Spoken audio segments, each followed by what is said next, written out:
The pirate theme is making a return in Bricklink Designer Program Series 7. The Fortuna is a fast-sailing frigate designed as a government-commissioned vessel tasked with hunting pirate ships or possibly becoming one. As a true frigate, the Fortuna is equipped with 20 cannons and 2 swivel guns. This set introduces the unpredictable privateers to the LEGO pirate theme, capable of aligning with any faction or pursuing their own ventures.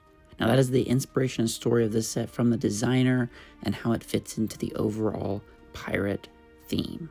Currently the piece count sits at 4,000 total pieces with 12 minifigures, a figurehead at the front of the ship, and a small cat to protect supplies from mice, as well as one sticker. Now, keep in mind, as the set goes through the finalization process, LEGO is currently working with the designer to make improvements to stability and overall aesthetics and looks of this set. Going over the outside of the ship, I think it looks amazing in terms of design. Starting at the back, it has these gold pieces and so many intricate, unique parts, giving it that Royal Victorian style look. Using the dark blue and tan pieces to accent it looks incredible to me. Then we have all these cannons lined up with the red flap coverings that are opened. I can't help but think this ship took inspiration from the Pirates of the Caribbean when I see this set, and I assume the designer took inspiration from that as well. I think it's pretty cool seeing the barrels used as the large masts as well, giving it the feel of like large logs for the masts. And at the front we have this really cool figurehead, which is essentially just a minifigure in all gray with some accessories. I'm not sure how I feel about it currently because I feel like it stands out a bit too much. Maybe if it was an all gold figure, it would blend in a bit better with the aesthetics this ship is going for. And it's also worth noting we do get this smaller dinghy ship as well. Moving on to the deck and interior, you have 2 cannons in the front and the rear of the deck with captain's wheel and a chest for weapons, a cargo bay, and a place to store the dinghy, as well as the 4-person anchor. And you can see that the deck is removable in multiple sections, revealing below deck, which is where this set has a lot more detail. You have the captain's room with his chair and some of his items like a map and compass, as well as a stove at the front of the ship.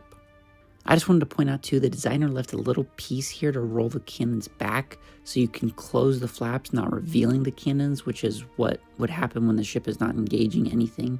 Now there are 12 minifigures in total, and if we were to include the figurehead, that's 13. Now we don't get a very good look at them, but we can tell that the captain and another figure use the same torso and leg prints as the tax collector from the Medieval Town Square set, as well as some typical pirate prints and medieval civilians and one woman in a red dress. Now overall, comparing it to ships we've gotten in the past, like the Barracuda Bay ship, aka the Black Seas Barracuda, it's coming in just a bit larger. Now I'm not a huge fan of how tall LEGO ships are just because of the issue that comes with displaying them, but I do think this set will look amazing next to other ships that we've gotten in the past.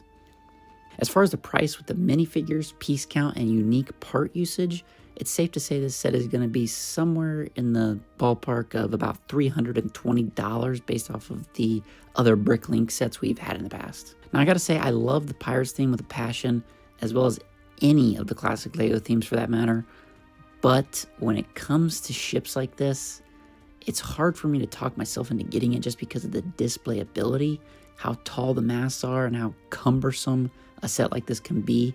Because for me personally, like, I want a ship I can display alongside, say, an Island Mock or Eldorado Fortress, or even the new Thieves of Tortuga set.